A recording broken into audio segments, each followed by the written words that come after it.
Deadly Disguise comes with a very solid decklist for Morph fans, and the face commander Kaust, Eyes of the Glade, seems like a great early cast to squeeze out that juice from that mechanic and benefit from your opponents not knowing what's attacking them. Morph was a trademark feature of the very old Onslaught set from 2002, and a plethora of its decent cards that rely on the mechanic were reprinted in the Deadly Disguise precon. Although not all. The most infamous of them wasn't. I'm talking about Dream Chisel, the artifact that cuts down the morph costs, a must include in this deck. There are also a few morph creatures that might be to your liking that weren't reprinted in the preconstructed deck, which contains mostly green creatures and much fewer red or white ones. Blistering Firecat is that unexpected 7 damage, although it gets sacrificed at end of turn. A very interesting surprise for your opponents is the Fortune Thief, which can save you from defeat at the hands of an attacking player. Jeering Instigator can snatch an opponent's creature to your convenience, and look how cute he is. Honorary mention for red creatures is the Rockshard Elemental. Not because it's a good card to include in this upgrade, but to show the power creep and what a 7-mana red creature was considered as a rare in 2002. For white creatures we have a very small amount of candidates, among them the Iron Fist Crusher. This guy doesn't seem much, but similarly to the Fortune Thief can take you out of the pickle of an opponent targeting you for elimination with their band of creatures. Although for 4 mana Settle the Wreckage does a better job at that.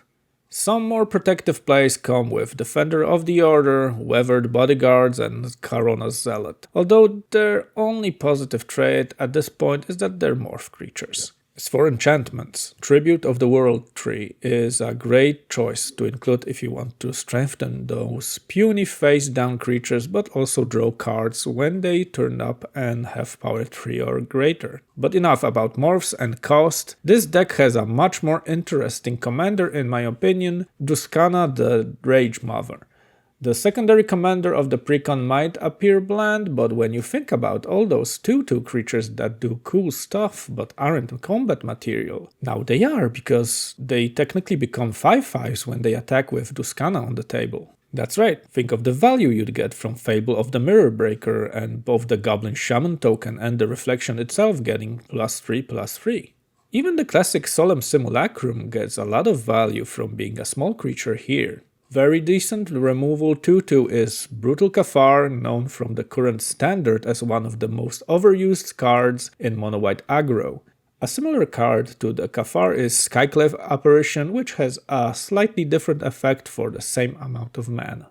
Robber of the Rich now becomes commander valid because, let's be honest, a 5/5 has a far larger potential for not being blocked than a 2/2.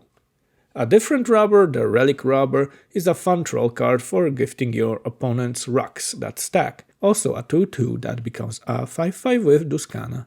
Lafiel, the Bounteous Dawn, now hits for 5, so that's 5 life gain and as many counters distributed with it.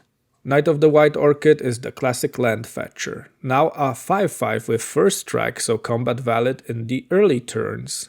There's also Radha, Heir of Keld, that adds 2 red mana when she attacks, a whole different thing when pumped up to a 5/5. For those pesky toxic players, you can bring Melira, Silvok Outcast along and no longer fear those poison counters, and for some standard damage protection, there's Michiko Koda, Truth Seeker, that makes opponents not want to attack you in the first place. Oracle of Muldaya is great for some extra land action and now gets a proper size for the amount of mana in the casting cost. Bounty Agent comes in handy if one of your opponents has a commander that should probably leave the board, but also for legendary artifacts and enchantments. Until then, a 5/5 creature that's combat valid. Archivist of Ogma might be a useful inclusion for your deck considering how many cards this little guy draws you, and Inti becomes a powerhouse with its versatility and allowing you to turn your attackers into tramplers, but also gets you extra cards.